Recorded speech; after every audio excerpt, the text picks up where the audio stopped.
Hello, everybody. Welcome into the Fantasy Pros Dynasty Football Podcast. I am Ryan Wormeli, joined as always by Pat Fitzmaurice and Scott Bogman. We haven't actually had a show with the three of us in a while, since well before the NFL draft, because we had some fun guests on, so I hope everybody enjoyed that.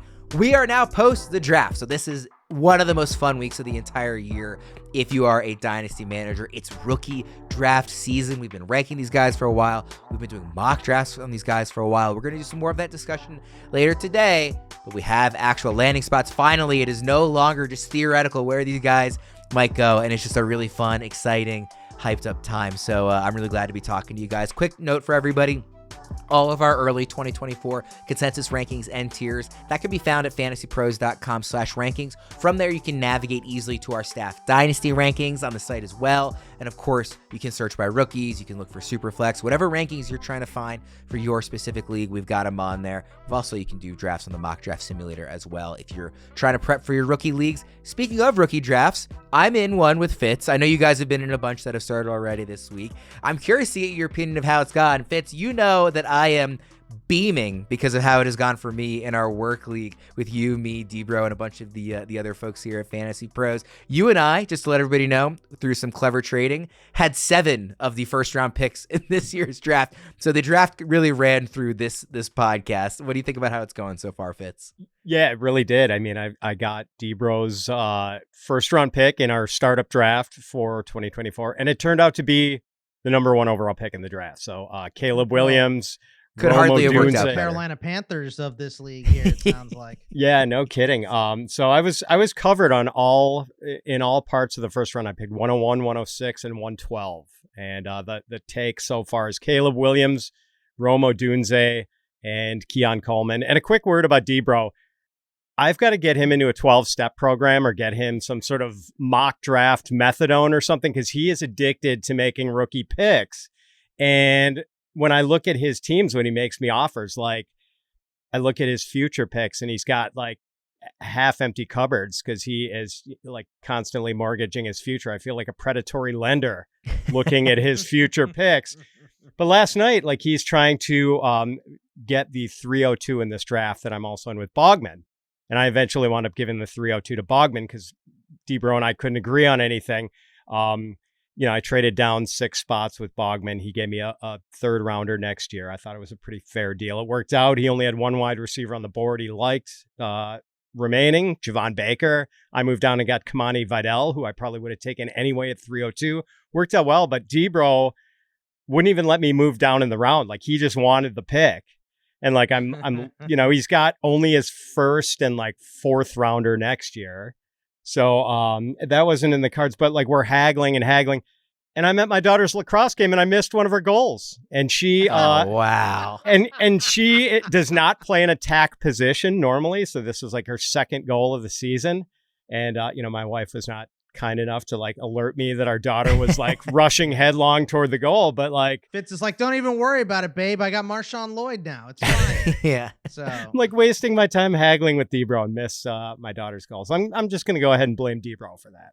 Yeah, sure. It's Debro's fault. You had your nose in your phone. Yeah. He is wearing out, I tell you what, that mailbox emoji that he's been putting in. He is wearing that thing out. It's got to be at the very tippy top of his offers. I made a couple offers to him. We couldn't agree either, but yeah, you're right. It is Debro's season. He is trading a lot right now. It's kind of crazy. Well, you know what? And I kind of respect it and I get it because across my dynasty leagues, I do like having at least one where I'm kind of in rebuilding lots of picks mode because it is just fun, especially like this time of year when you can really pay attention to the rookies. And like the whole last like 2 or 3 months as we've done every episode, I've been thinking, oh, cool, maybe this will impact who I take at the 104 or the 107, whatever it is. So it is really fun to have at least one league where you're kind of in that position. It seems like Debro's in that in a lot of leagues, and he's a very smart, rookie evaluator. So I get why he would see that as an area where he can kind of like make his hay. But it is fun to look and see what he's already given up and is still trying to give up more to continue to move up and try and take advantage of that as best we can. I believe, Fitz, you got the the 101 this year, which was Caleb Williams. Last year, I got the 104 from Debro after trading for it early. Turned out to be CJ Stroud. So he could have had Caleb and Stroud. Instead, he has, whoever he got for those. Man. Just you guys are killing Debro. Had to bury him. We are talking some rookie rankings today. So these guys will come up here throughout the show. And maybe we'll hit on, as we hit some of these guys where we've actually been taking them in drafts to give you a sense of their value. We're going to go through positionally, though, and then maybe some talk about overall where they might slot in against each other. We're going to start with the quarterbacks. And I want to start with the obvious top four. What we have in our consensus rankings is this is based on ECR, on the website, which again, you can find at fantasypros.com/rankings. Number 1, Caleb Williams. Number 2, Jayden Daniels. Number 3, JJ McCarthy. Number 4, Drake Maye. Those first two, probably chalky across most rookie drafts that you're in. Those next two, I think, is where you're going to really see the debate between McCarthy and Maye. Talent versus, and experience versus inexperience, but great landing spot. So, Fitz, what was your initial takeaway to just seeing that this is what the consensus is saying? Caleb, Daniels, McCarthy, Maye. Yeah, I think it's that the landing spots sorted out the McCarthy-Maye thing. And I think probably there were a lot of people like me who had Maye ahead of McCarthy pre-draft, but the landing spot differential between those two guys is just so stark, with McCarthy going to the situation with Justin Jefferson, Jordan Addison, eventually TJ Hawkinson, and Drake Maye goes to a place that has a terrible collection of pass catchers. They did try to address that in the draft a little bit this year. And I think PFF graded the Patriots 31st in pass blocking last year, if I'm not mistaken. So it's just a bad offensive ecosystem right now. And I know it's not going to be that way forevermore. But, in the first couple of years, clearly McCarthy is a much better landing spot. And even though I like Maye more as a prospect, and I think in terms of real life football, I like Maye as a prospect even more than Jayden Daniels. But I had to drop him to 4th based on where he landed. Fitz, I've made this comparison before, but I'm not saying that I like Drake Maye as much as I liked CJ Stroud a year ago. I was very in on Stroud a year ago, and I got him in a lot of rookie drafts because I said, I don't care that the landing spot looks bad, which Houston did a year ago because I love the talent so much. To a lesser degree, that's how I feel with Maye. Again, not saying he's on the level of Stroud as a prospect. But what do you think about that? Are you nervous that maybe we're passing up on the better quarterback prospect just because of landing spot when that can change quickly? Yes, I am, especially when I hear that the Vikings offered pick number 11, pick number 23, and their 2025 first rounder to go up to number 3 and get Maye from the Patriots. Yeah, it seemed like the Giants tried to move up too. It seemed like the NFL was telling us that Maye was the better prospect. But again, that landing spot is so sublime. Bogman, I want to get your opinion. When you look at Caleb, Daniels, McCarthy, Maye, do you see that as two separate tiers? Obviously Caleb has been the clear number 1 guy for a while. Do you see it as 1 and 2 are kind of closer to each other than 3 and 4? Or are they all these are all guys that are going to go in the top 8 picks of your Superflex rookie drafts? They all are, but I do, if I'm tearing out, I would put Maye just 3rd, because here's the thing to me is Caleb Williams, Jayden Daniels, JJ McCarthy all have a chance to be the number 1 quarterback pretty quick. I do think Drake Maye could, but there would have to be a big swing in the offense, obviously, like the Texans that you mentioned. And that is not a guarantee at all. So what we're getting from Caleb Williams is a guy that's as close to Patrick Mahomes as they come out of college, right? Who knows if he is going to be that guy? It seems like he's either going to boom or bust pretty quick, but he is the safest of all of these guys. Then we have a guy like Jayden Daniels with the rushing upside. He does, have the crazy RG3 comparison. Like we said, he runs like a crash test dummy out there. So he needs to fix that if he's going to last. But with that rushing upside, he has a shot to be the number 1. McCarthy is the same thing. 631 pass attempts, was 4th in the NFL last season. And that was with 4 different starting QBs out of this offense. So, yes, they're probably going to run a little bit more with a rookie, but it is still a pass-heavy offense. With his legs and his rushing upside and the talent around him, he has a shot to be a number 1 QB. I just don't think Drake Maye has that shot within the next 2 or 3 seasons. So, for me, I have him in a tier by himself, but is below the other 3. I want to ask you more about Daniels, Bogman, because we talked about this a bit on the main Fantasy Pros feed with myself, Fitz, and Erickson earlier this week about kind of the Daniels versus Marvin Harrison Jr.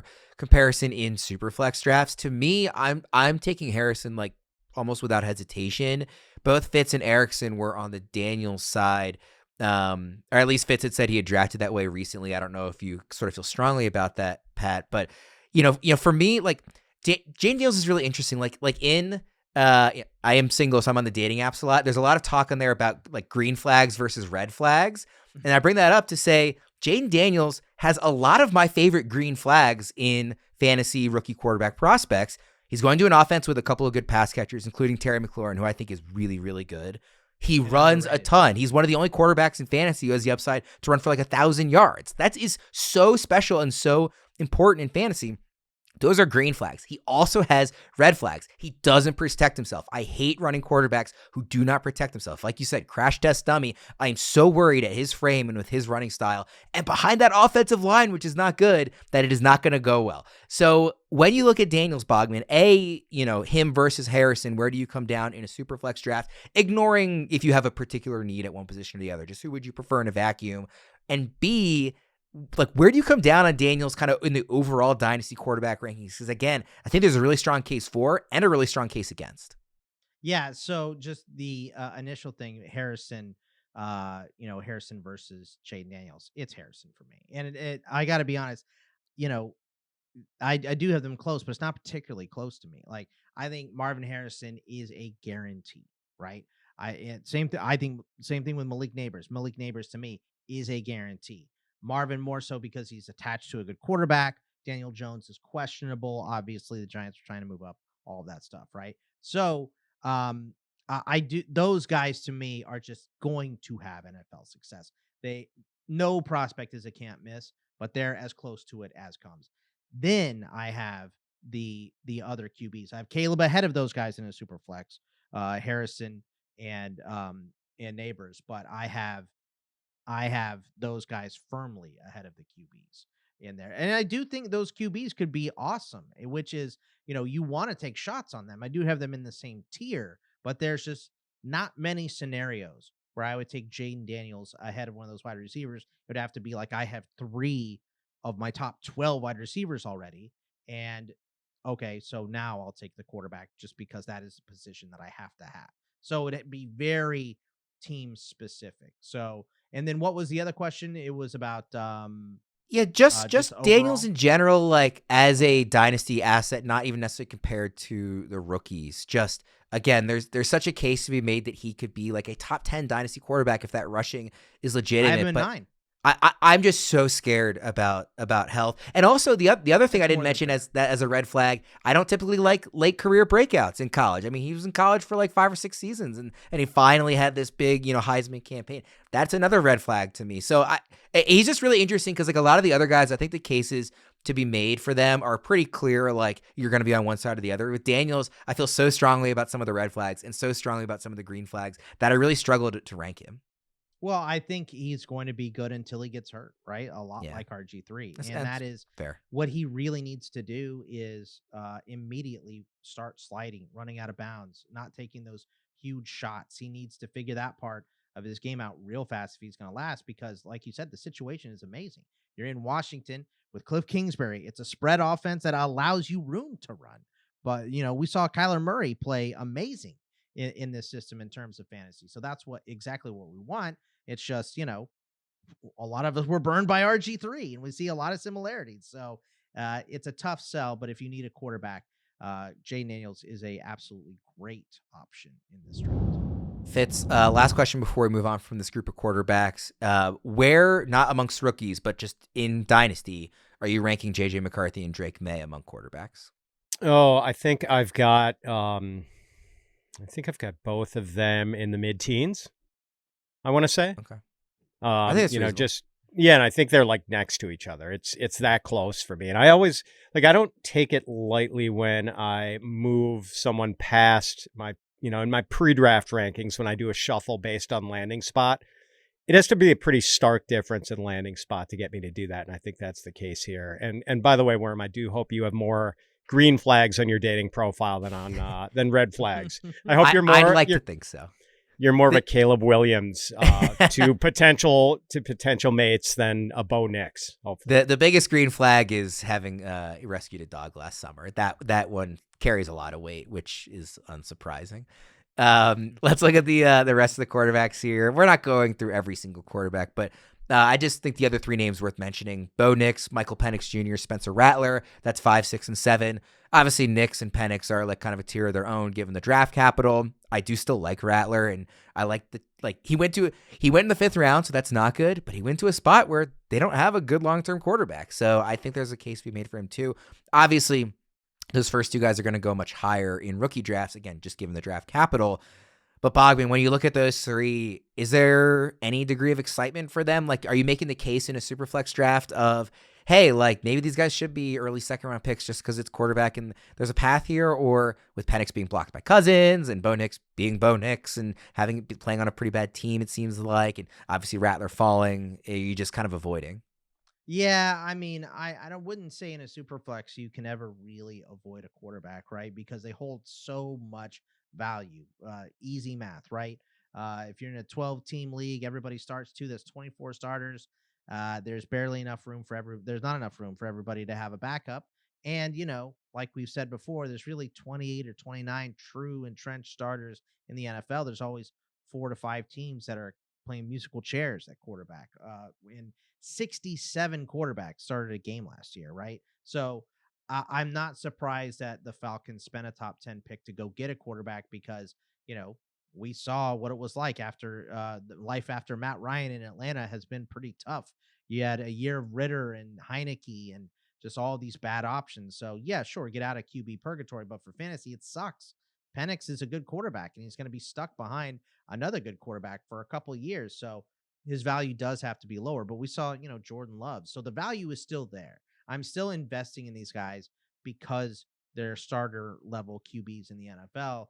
But they do come with a lot of, it's not just their red flags in their game. Their team context has a lot of red flags where we're seeing green flags from the top 3, at least. Maybe not Drake Maye, but the other 3 are definitely in good spots as well. So it's like these are the lower guys and they landed in worse spots. So the difference is pretty big between them, I feel.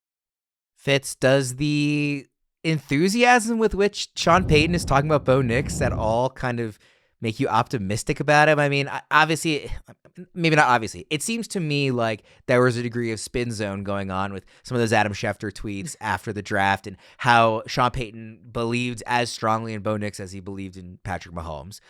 But he is kind of planting his flag that this, I don't know if it's a red flag or a green flag, but he's planting his flag that Nix is kind of his guy and he's really excited to have him. Does that make you think that at all? Like, hey, this is a guy maybe I'm not opposed to having as one of my guys in Superflex, or are you still kind of scared off just by the prospect profile? I did take him 203 in that Superflex rookie draft I'm in with Bogman right now after taking Marvin Harrison 103. So kind of needed a third quarterback. And, so yes, he's going to play right away. Bo Nix does not have a big arm, and maybe he can be sort of the dollar store Drew Brees for Sean Payton. And obviously things worked swimmingly with Drew Brees for Sean Payton in New Orleans. Certainly not going to compare Bo Nix to Drew Brees full stop, but like maybe he could be a reasonable facsimile. It helps that like they added Troy Franklin, so bringing a familiar pass catcher to Bo Nix. Like if there's one head coach who can maybe make it work with Bo Nix, it's probably Sean Payton. I did like Micheal Penix more pre-draft, but as Bogman said, like the difference is here with a guy who probably isn't going to play for a couple of years. And look, no one thinks less of Kirk Cousins than I do. Like I'm a big Kirk Cousins hater.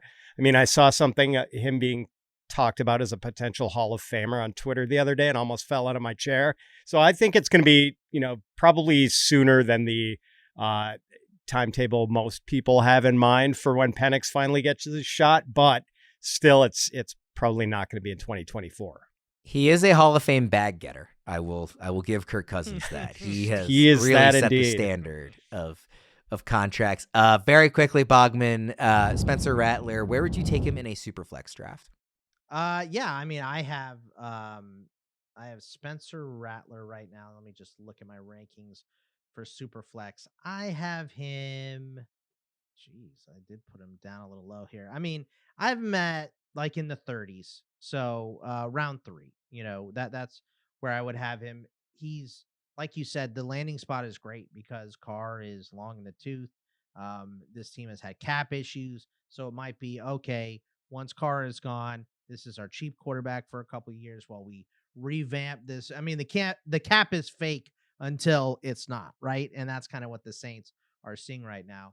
And I think he's got a good opportunity. I'll throw Michael Pratt in there in that same area with Rattler. I know he was a later pick, but there is just no one behind Jordan Love right now. And Jordan Love, is looking for a new deal. Obviously, he's burned up his they picked up his option and everything, but he's burned up his initial contract and he's about to get paid. So I think there's an easy backup spot to win for Pratt. And, we don't have a long-term signed quarterback in Green Bay. We assume it's going to be Love, but if there's an issue, he's a stone's throw away. He's going to beat out Sean Clifford, I think, immediately for that job. So I'll put him right next to Rattler in that group. Whether you're starting fresh or getting ready for your rookie draft, dive deep into Dynasty prep with our 2024 Dynasty Draft Kit at FantasyPros.com/Dynasty. Get access to our expert rankings, rookie draft advice, mock drafts, and much more. You can also join live expert AMAs on our Discord at FantasyPros.com/chat. Dominate your Dynasty League with our Dynasty Draft Kit at FantasyPros.com/Dynasty. Let's move on to the running backs here, and we'll do these sort of in chunks because I have 12 names written down. I do just want to start quickly with the top 2 because that's kind of where the consensus is, as Jonathan Brooks and Trey Benson. They were the first 2 guys off the board. Obviously, Jonathan Brooks going in the middle of the 2nd round, Trey Benson at the very top of the 3rd round. So the best draft capital that we saw of any of these guys. The landing spots, I think there's strong cases to be made that they're pretty good long-term at least. Trey Benson is behind James Conner for this year, but that's an ascending offense that looks really fun. There's not an obvious guy besides Conner who is on the last year of his deal and is also long in the tooth. I really like the idea of Trey Benson in 2025 and beyond. And then Jonathan Brooks, of course, was the first guy off the board. He was most people's RB1. The only guy that real significant draft capital was spent on. And he goes to a landing spot that D-Bro has talked a lot about on their show, being a pretty good landing spot. And, Miles Sanders was not good last year. There's an opening here. Dave Canales likes to use his running backs when he has a good one. He might be able to help fix Bryce Young, which makes the offense better. So Brooks has become the consensus RB1, and Benson is a consensus RB2. Does that sound right to you, Bogman? Absolutely. Yeah, that's how I have it. 1 and 2, Brooks and Benson for sure. Yeah, and I know one of my first texts that I got from one of my buddies watching the draft that's not involved in the industry was like, I don't like this landing spot for Brooks. And I was like, I don't know, he's got opportunity and they're surrounding Bryce Young with weapons now. I kind of do like the spot for Brooks. I don't think that Chuba Hubbard and Miles Sanders are going to be tough to beat out once he comes back and he's fully healthy. So I love the landing spot and exactly what you said for Benson. Conner is long in the tooth, and this is a new regime in Arizona that are taking their guys, and Benson is one of their guys. Conner was great last year. I expect him to get most of the run this year, but any slippage at all, we know that they have a good backup. So Benson will be he'll be busting up linebackers sooner rather than later, I think.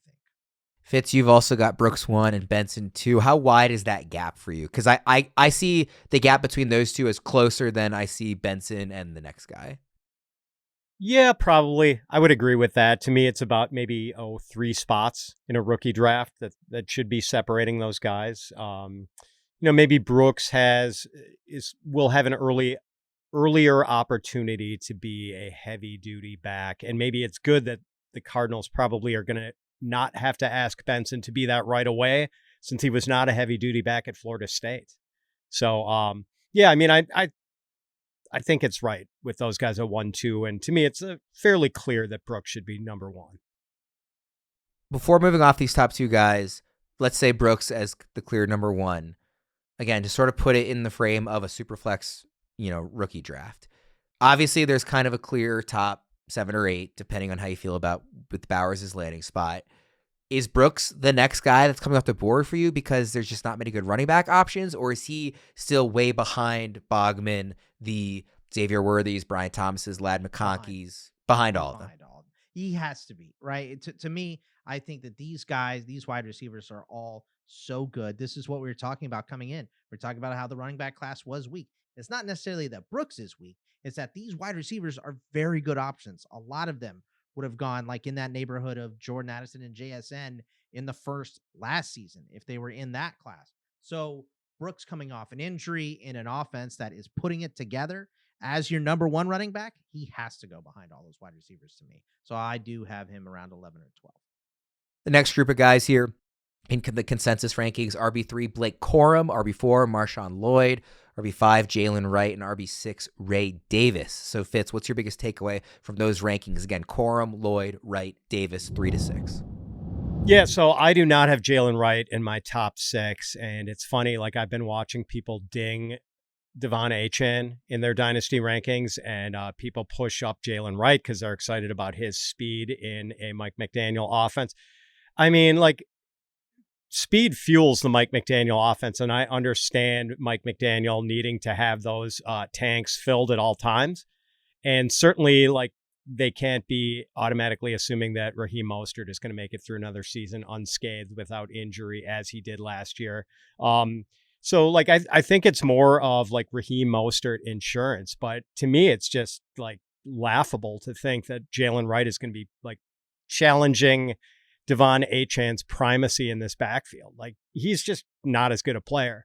Straight out. And, I mean, he's coming from this gimmicky Josh Heupel system that I think makes it really hard. And, like, it's a brilliant system. I mean, I think Heupel's the best play caller in college football.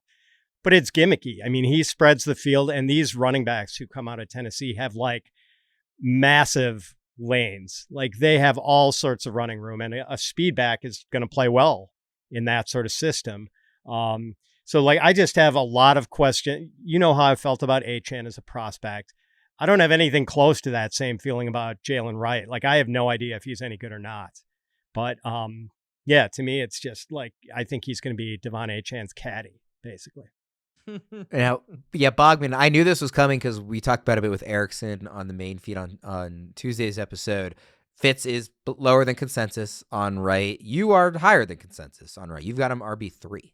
He's in my tier with Brooks and Benson. I love Jaylen Wright landing in Miami. My initial thought during the draft was, oh, God, why? I wanted him to go to Dallas, right? I wanted him to go to the Chargers, right? I wanted him to land in a spot where he could see a ton of production immediately. I think that would have been great for him. So seeing him land in Miami stinks. I did not like that initially, but, and Fitz and I talked about this. So I'm, if you're not sold on Wright, I understand that, but these guys are going to coexist in this offense. They're building the track team.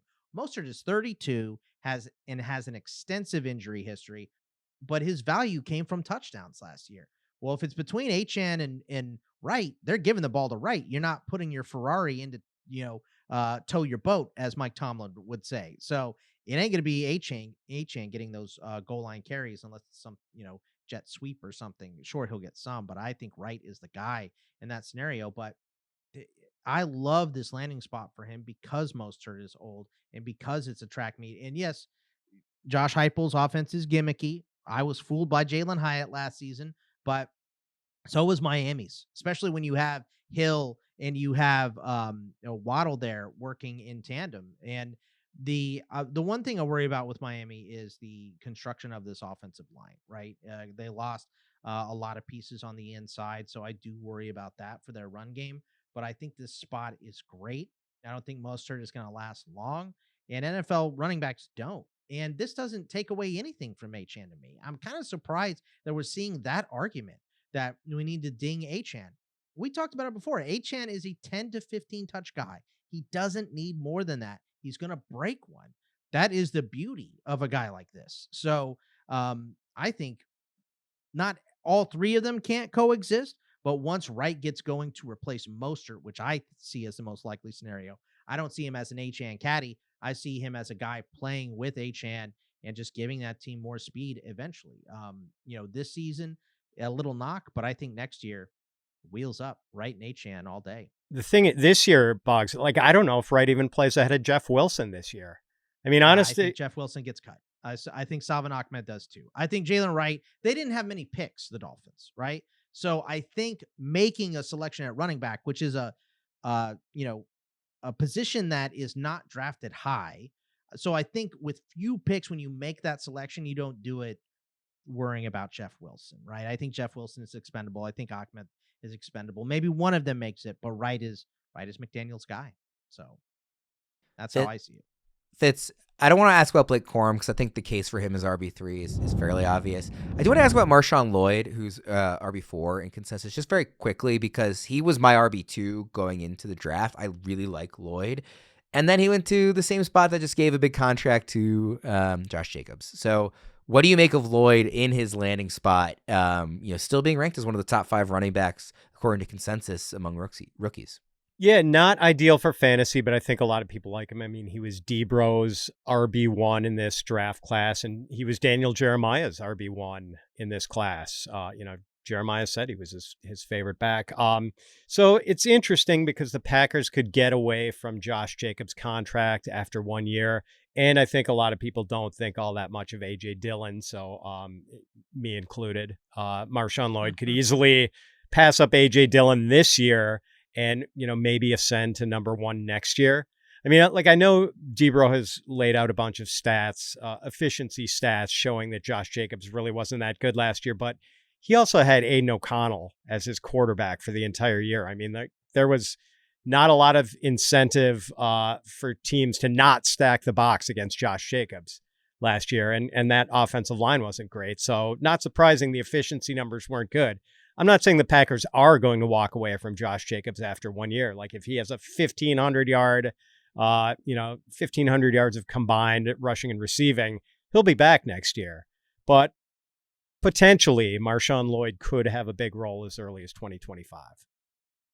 The next group of guys here, as we get into the later parts of the running back rankings, we got Bucky Irving, Kimani Vidal, Will Shipley, Audric Estime. It broke my heart to see him fall in the draft because I really, really like Estime when I was watching him at Notre Dame.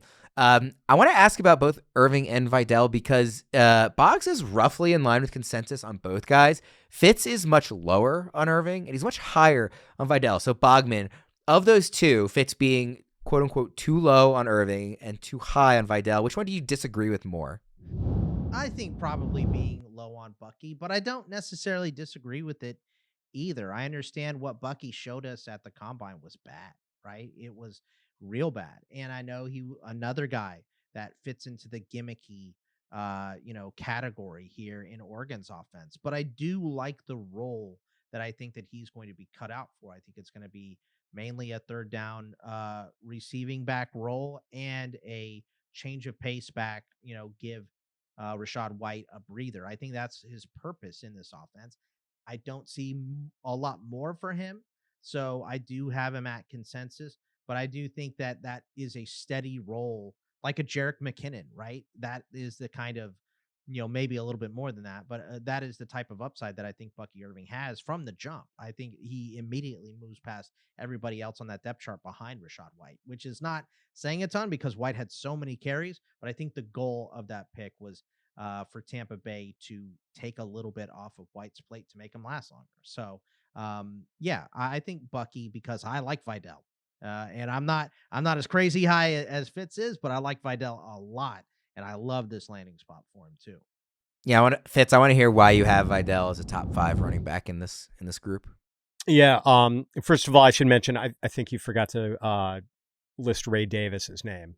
Worm. And he's right after. I had already mentioned him. Yeah, he's right after Jaylen Wright in our ranking, RB6 in ECR. So, I'm sorry, we talking Vidal or Irving first? Vidal. You have him as a RB5 in this class. Obviously, it's not the strongest class, but a top 5 guy at the position among the rookies, I think, is higher than most people might expect for a 6th round draft pick. But I think I see the case, and I want to hear you make it. Yeah, really liked what I saw of him. I mean, I liked him a lot pre-draft. He was either RB6 or RB7 for me pre-draft, and then he wins the landing spot lottery going to the Chargers, which I think was the single best spot. Like, the only negative on how Kimani Vidal was drafted was that he went in the 6th round.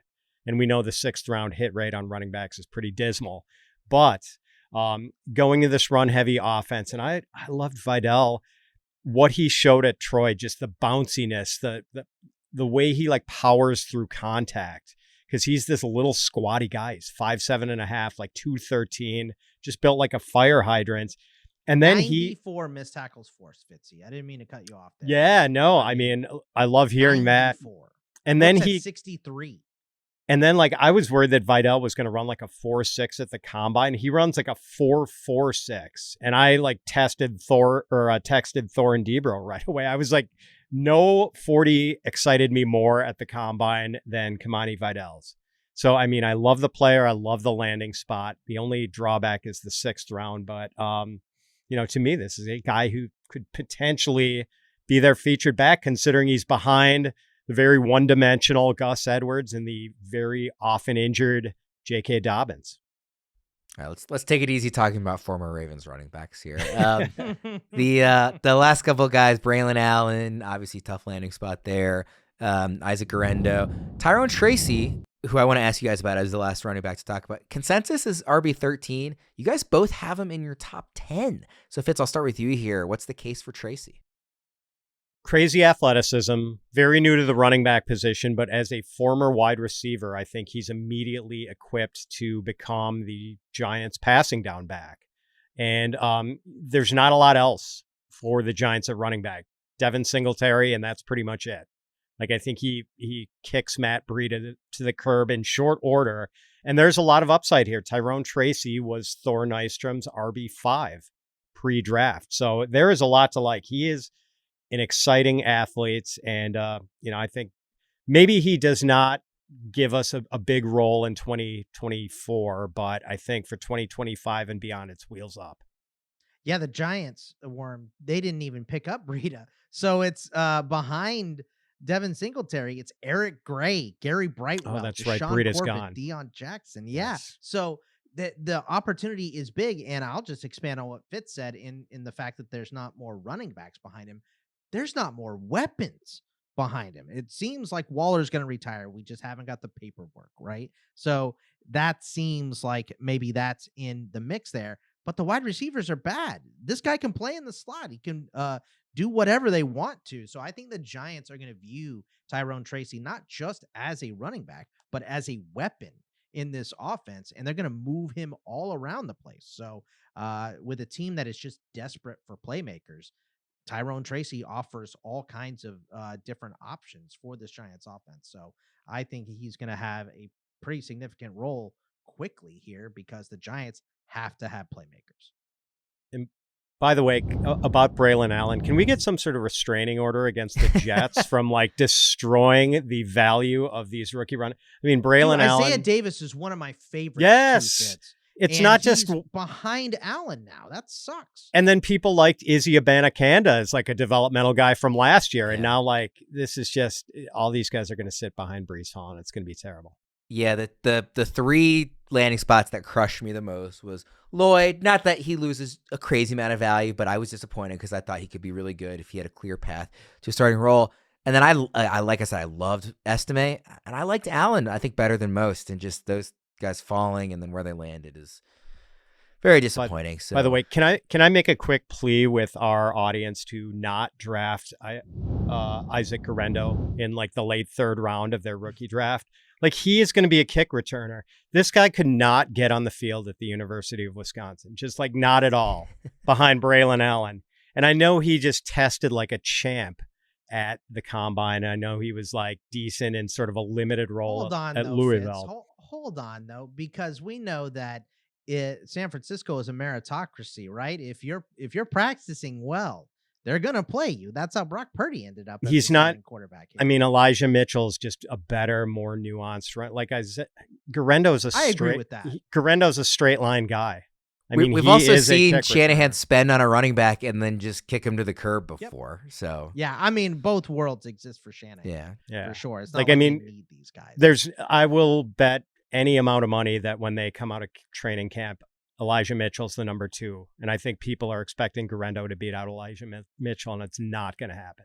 I agree with that for sure. By now, most of you have probably heard of Reality Sports Online, the powerful fantasy sports platform where owners get to build and manage their fantasy team like an NFL general manager. But the question is, have you tried it? It's time to go see what all the buzz in the Dynasty community is about. Free agency, multi-year contracts, a rookie draft, multi-team trades, franchise tags, contract extensions, first-round rookie options, automated contract and salary cap functionality, and much, much more. Think it sounds complicated? It's not. The best thing about Reality Sports Online Fantasy Front Office is that it doesn't take any more time than a standard league. It just requires more strategy. Think you're among the fantasy elite? Well, this is the platform to test your mettle. Still not sure? You can test out your general manager skills for free in a mock free agency auction. If you like what you see, use the promo code FantasyPros to receive a 10% discount on your team or league today. That's promo code FantasyPros to receive a 10% discount on your team or league today. Fantasy just got real at realitysportsonline.com. Guys, let's jump into the wide receivers. One of the most fun positions to talk about in this year's class. Obviously, the very top, we'll just do kind of the big three here right off the bat. Marvin Harrison Jr. is 1, Malik Neighbors is 2, Rome Odunze is 3. Fitz, is there any case to be made for shaking those up? I will say, we had the start of our rookie draft this morning, and I was on the clock at 104, and I found myself thinking, it's got to be Neighbors, right? I do love Odunze paired with Caleb Williams long term. I know this year he's, wide receiver 3 on the depth chart we expect, but boy, is that a fun pairing long term. Is there any case to be made for mixing that up? I don't think so. I mean, I know those guys were really close, but I prefer Neighbors' landing spot where he is the clear wide receiver 1 from the get-go, whereas Odunze is pretty much the clear wide receiver 3 right now. And we know Keenan Allen is probably only there for 1 year, but DJ Moore is still there. I think you have to go Neighbors. Bogman, is there any case to be made for changing up the order? Harrison, Neighbors, Odunze? No, it's easy. It's a tier break. So yeah, very clear tier. Not in talent, obviously, but in context, team context, it absolutely is a tier break to me. So no. And any case to be made for these guys falling outside the top 7 in Superflex drafts? No. Yeah, that's all right. I just asked. I mean, obviously, I agree. Yeah. I just asked that to say we can probably move on for them because I think we know where they are. To me, it's everything that Fitz said. I didn't want to add too much to it, but it is the fact that those two guys, Harrison and Neighbors, are immediately the number 1 today, right now. If the season started, they're the number 1. And Odunze, sure, Allen may be only there for 1 season, and in that season maybe only 10 games, right? But he is older, but yeah, DJ Moore's still there. Caleb Williams is a bit of a question. Yeah, there's other little nitpicky things. Odunze's talent is amazing. He could absolutely be the number 1 in this class, but in terms of the way we're looking at it right now, I think he has to be below those guys. Also, the easy 1, 2, 3 and 1 quarterback rookie drafts. This is your 1, 2, 3. Don't overthink it if you have a top 3 pick. It does get really interesting after this, and we talked all draft season about how that 109 through about the 203 is going to be really dependent on landing spot. We got the landing spots, and I still feel like you could make a case for a number of different orders for these guys. So it'll be really interesting to see what happens as rookies and also long-term with who ends up having picked the right guys of these. The group, and I'll sort of set it as wide receiver 4 is Xavier Worthy, wide receiver 5 is Ladd McConkey, wide receiver 6 is Brian Thomas Jr. This is expert consensus rankings, by the way. Wide receiver 7 is Keon Coleman. Is that a fair place to cut it off, or would you throw that conversation? Ricky Pearsall, A.D. Mitchell, Xavier Legette got first-round draft capital. You think it's just those kind of 4 is the interesting? All right, let's go with the 4. That's what I would say. Yeah, that's what I would say too. I wanted to make sure I wasn't leaving anybody out that you guys thought should be there. So again, wide receiver 4 through 7 is Worthy, McConkey, Thomas, and Coleman. Bogman, of those 4 in that order, would you change anybody around? I go Worthy, Coleman, McConkey, Thomas. That's how I order mine, and that is the difference to me there. Once again, talent is talent. These guys all have it, right? I think for McConkey, he goes to an offense that is going to be a Roman Wilson or a Greg Roman, run first heavy offense. I wonder why you have Roman Wilson on the brain. I wonder why. But yeah, so Greg Roman is running this offense, and we know it's going to be very, very run heavy. In Buffalo, it's going to be different. It's going to be pass heavy. They're going to rely on Josh Allen. So Coleman gets the bump there for me. In terms of Brian Thomas, I think that Brian Thomas could easily be the number one out of all of these guys, right? But the Jacksonville offense has been so stagnant, and they keep doing this weird stuff with it. And Gabe Davis is there. Are they going to have Brian Thomas running more underneath because Gabe Davis is there? Is it going to be vice versa? Does Gabe Davis go to the bench? Kirk is a great option. Ingram is looked at in the end zone. There's just so many guys in Jacksonville. I struggle to know immediately what Thomas's role is. It could be wide receiver 1 from the jump. That would not be a shock. So he has to be in here. But I just put him below those other guys because of that. Yeah, the Thomas one is really intriguing to me, Fitz, because like he was the consensus wide receiver 4 in this class for a while. And now it wasn't like there was a huge gap, but he was the guy that pretty much everybody was putting at the 109 prior to seeing landing spots. He gets paired with a quarterback that there's clearly at least a chance kind of elevates into an upper tier quarterback. He's got the talent, obviously was an all-time, prospect coming out of Clemson in Trevor Lawrence. And you're pairing a guy who is now his most talented wide receiver at the very least, even if he hasn't, kind of gotten the experience yet. So I don't think the landing spot is so bad that he should be falling a lot. Having said that, Worthy gets paired with the fastest wide receiver in the draft gets paired with Mahomes. Obvious. Great contested catch guy gets paired with Josh Allen. Obvious. Lad McConkey is now like the top of that depth chart. Obvious. So I get the cases for the other guys, but I don't feel like Brian Thomas should be falling that much. Do you feel that way, Fitz? Yeah, so I don't love this landing spot for Brian Thomas. I've got him wide receiver 7 now and have moved him down since post-draft, and I've got him just ahead of Ricky Pearsall, who I think deserves to be in this tier. It seems like we talked about how incongruent the Falcons' moves were at quarterback with the big money contract for Kirk Cousins and then spending the 8th overall pick on Micheal Penix Jr. I feel to a much lesser extent, the Jaguars have done something like that at wide receiver, giving a fairly big money contract to Gabe Davis to be their designated lid lifter and then drafting another vertical receiver in Brian Thomas. No surprise with Trent Baalke being the GM. I don't think he's one of the better GMs in the league.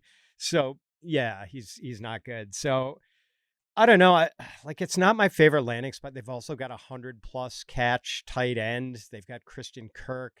So I could see maybe Brian Thomas not getting the sort of targets we think he should for a guy who had 17 touchdowns last year at LSU. I don't know. It's just not my favorite landing spot, and I actually kind of traded out of 202 in one of my rookie drafts rather than take Brian Thomas.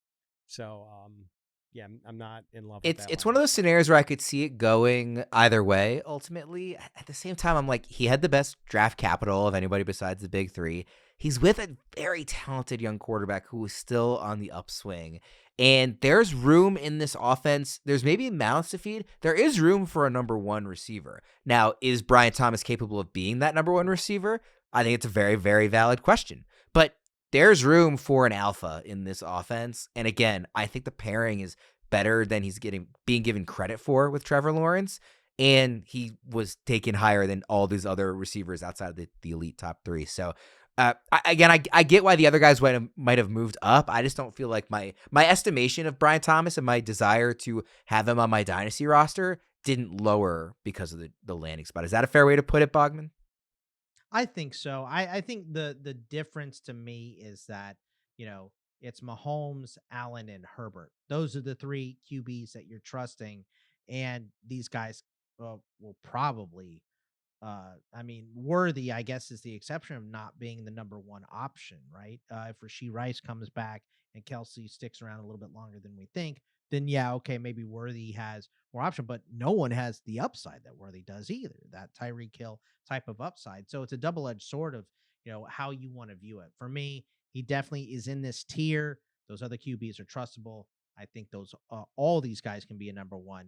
And, I think what Fitz said also lends a little credence too. How can you trust what Baalke is doing at all? It just doesn't seem to ever make sense. So I like Brian Thomas. I just don't like him landing in Jacksonville.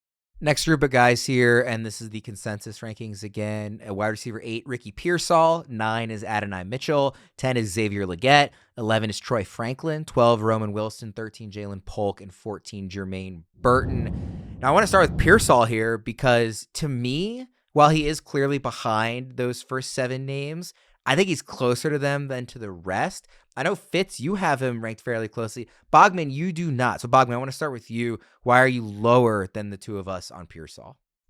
It's landing spot. I love Pearsall, but I don't like Pearsall being behind Debo and Ayuk and Kittle. And we all know that Christian McCaffrey gets more touches than anyone in the NFL. So he's behind all 3 of those guys to start his career. We know that I'm looking at things more in a 3-year window than long term as well. So these first couple seasons might be bad. Now, look, things could open up. There's still a possibility that one of these dudes gets traded this offseason, right? So then maybe we're opening more things up.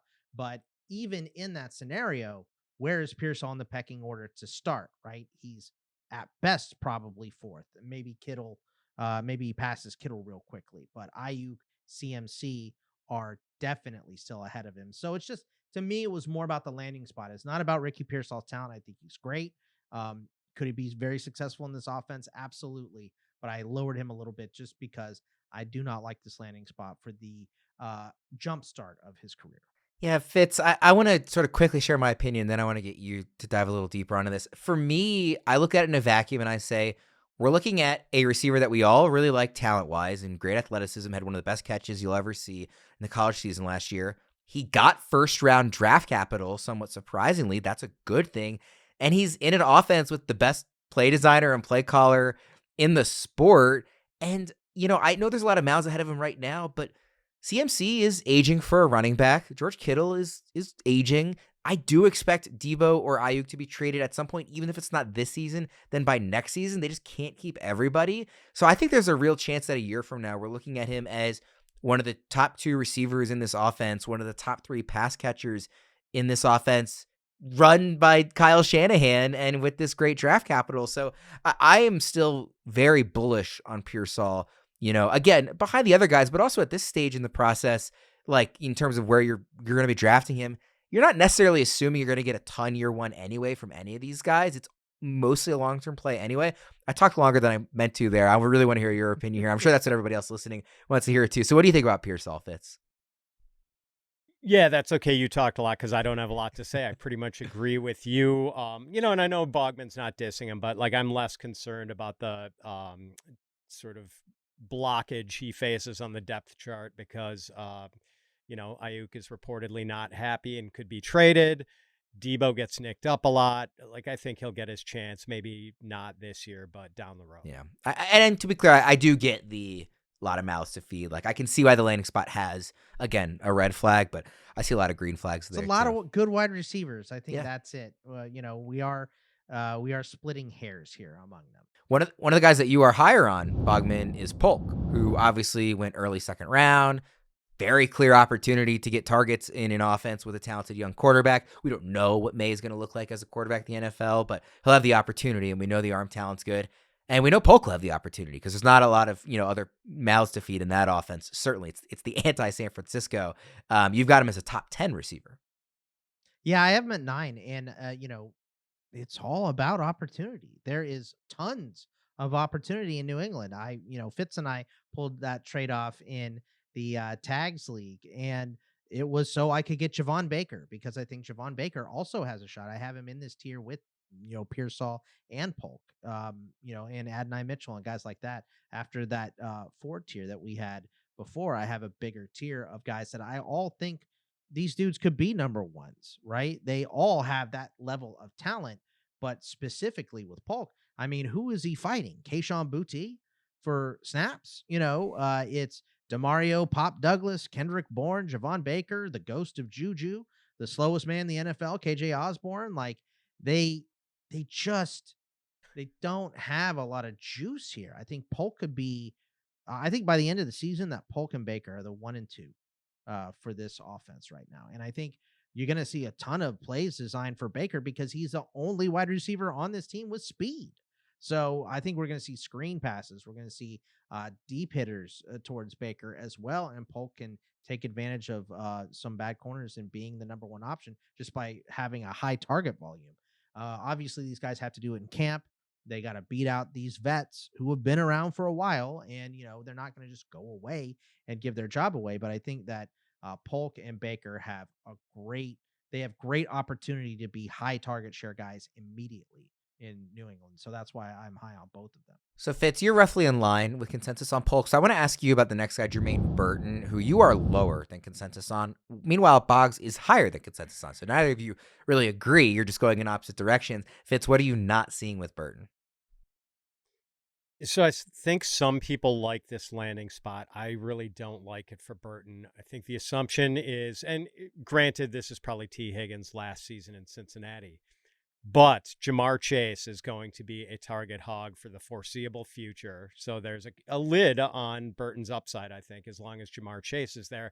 But like, we've seen how the Bengals operate. They obviously want to give Joe Burrow a lot of offensive weaponry, a lot of pass catchers. We saw this when they were facing the dilemma of draft Jamar Chase or Penei Sewell. Get the blindside protector or get the pass catcher. They chose the pass catcher. They've got two really good wideouts right now. They drafted Jermain Burton anyway in the 3rd round. And I have no doubt if T. Higgins walks after this year, they're going to be drafting another wide receiver next year. So like, I just don't see a clear path to like substantial targets for Burton. And then you add on to the fact that like, he's got some character issues. Like, and I don't know the kid. I mean, he could be a great kid for all we know, but it has been reported by like Thor and others that maybe some NFL teams didn't even have Jermain Burton on their draft board, and that, he didn't get along well with the coaches at either Georgia or Alabama. Quickly, Bogman, why are you higher on Burton?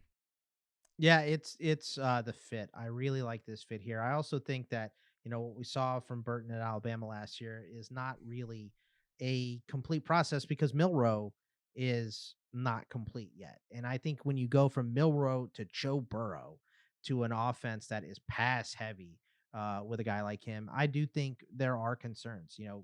I think the character concerns are the biggest ones. I think, Fitz saying they're probably going to go after another weapon if these guys don't work out. I think also could be an issue, but I think he's a big play guy. I'm not drafting him to be my PPR guy and get a lot of receptions.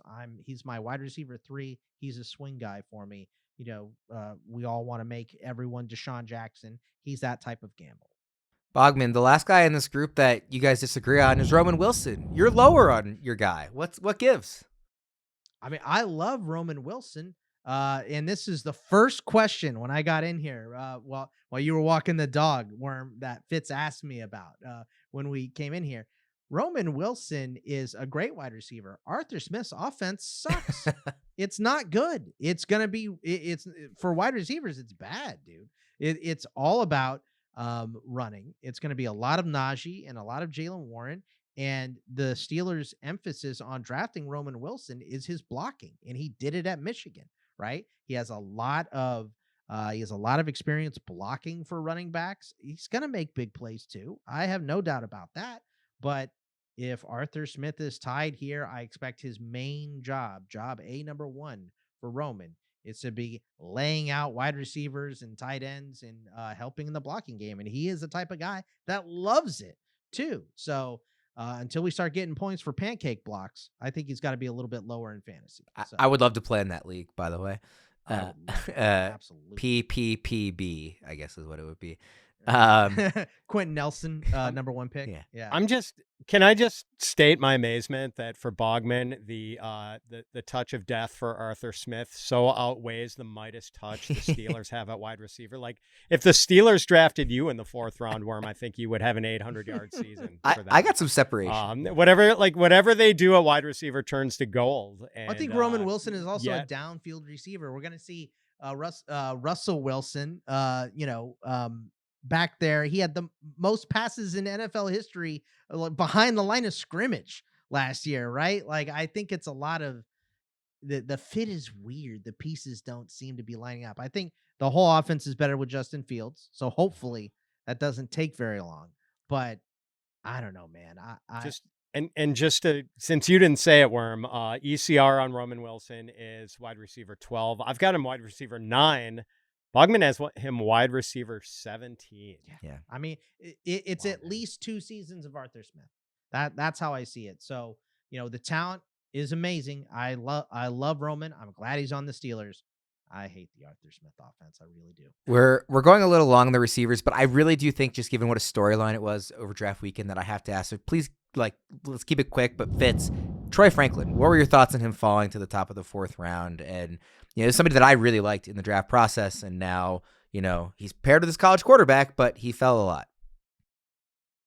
Yeah, apparently teams did not like his combine workout at all. I mean, I know running the gauntlet drill, he did look like me coming out of a bar in Madison when I was in college at 1 in the morning. And so I don't know. The day 3 draft capital thing isn't great, but maybe it's not the worst thing he lands with Bo Nix, even though Bo Nix doesn't have a big arm, but there's some comfort level there. And Franklin made a lot of plays for Nix last year. So, yeah, I don't hate it. I'm below consensus on Franklin, but not by much. Last group of receivers here, wide receiver 15, Malachi Corley, 16, Javon Baker, 17, Jalen McMillan, 18, Luke McCaffrey, 19, Malik Washington, and 20, Devontae Walker. Bogman, pick one of those that stands out to you.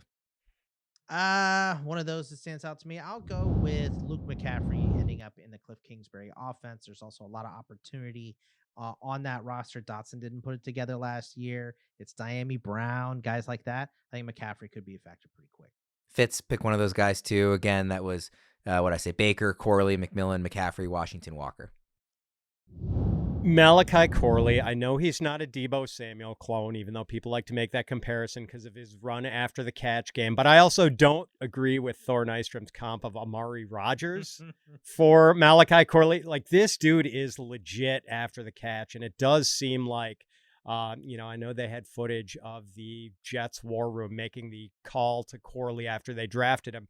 They seemed really fired up. It seems like they have a plan for Malachi Corley, and insert Paul Hackett joke or Nathaniel Hackett joke here, but I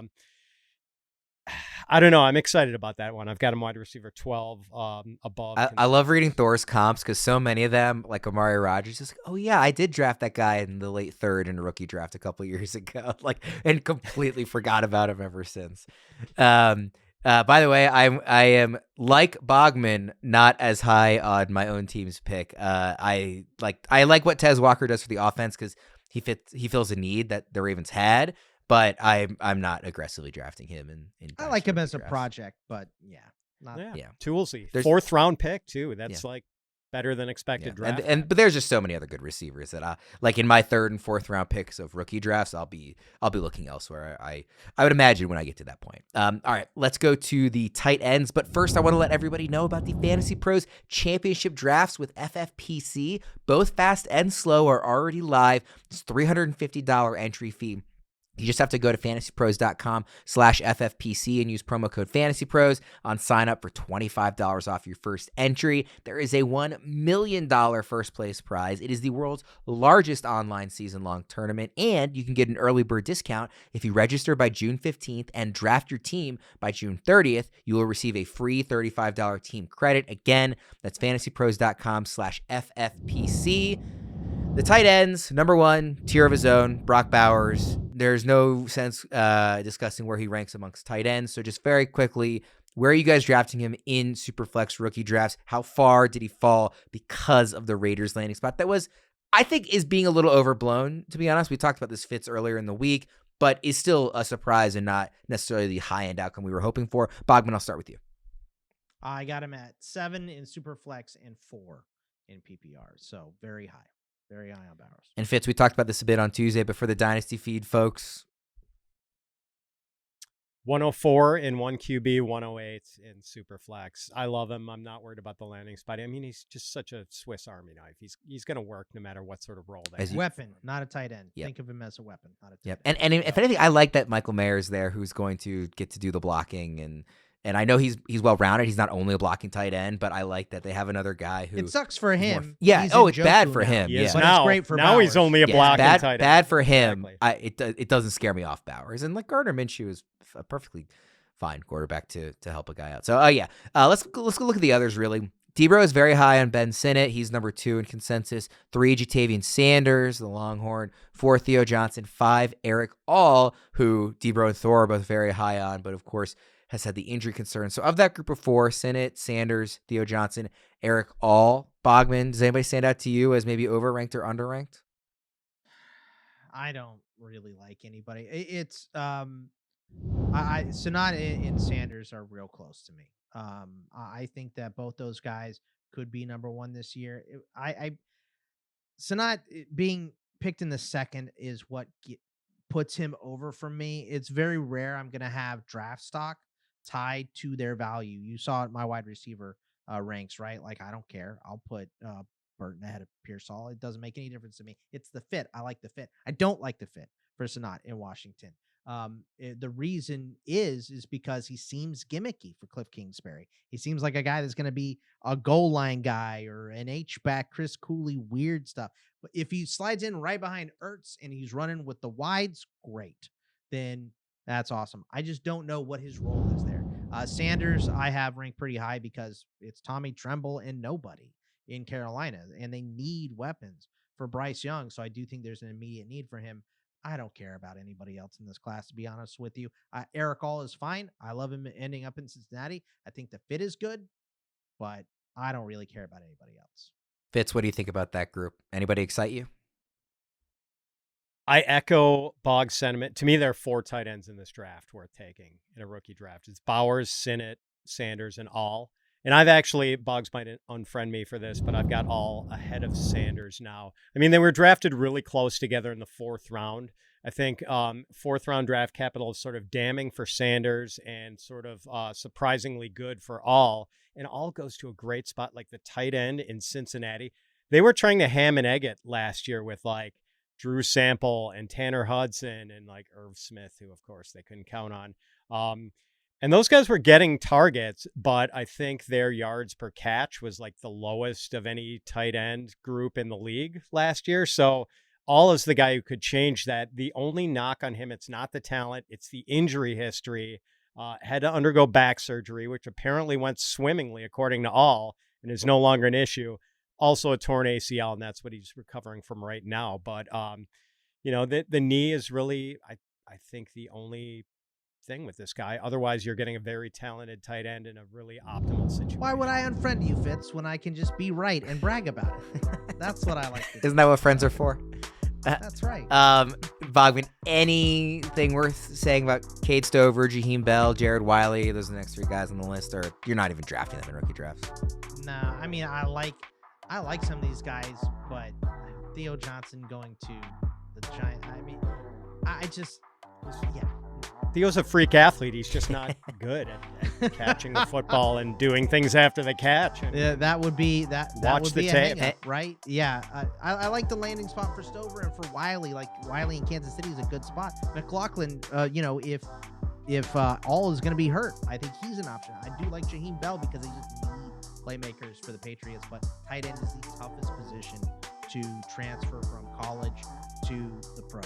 So it's a big learning curve for all of these guys. So I just don't expect big impacts this year. Yeah, Fitz. I mean, any thoughts on those kind of back end guys? Like you're a Big Ten guy, so Cade Stover. I mean, Jaheim Bell, obviously kind of a unique skill set. Wiley, maybe, the heir apparent to Kelsey way down the line. I mean, what do you think about these 3?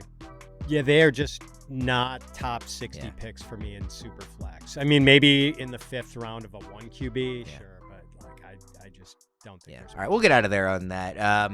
Longer episode, but I think there was a lot of good stuff in there. We hit on a lot of names, so I appreciate everybody sticking around. Good to be podcasting with you guys again. We'll be back again next week, I believe, for a mock draft, so be sure to check us out then. For Fitz and Bogman, I am Ryan Wormeli. Thank you, everybody, again for tuning in, and we'll see you again next time.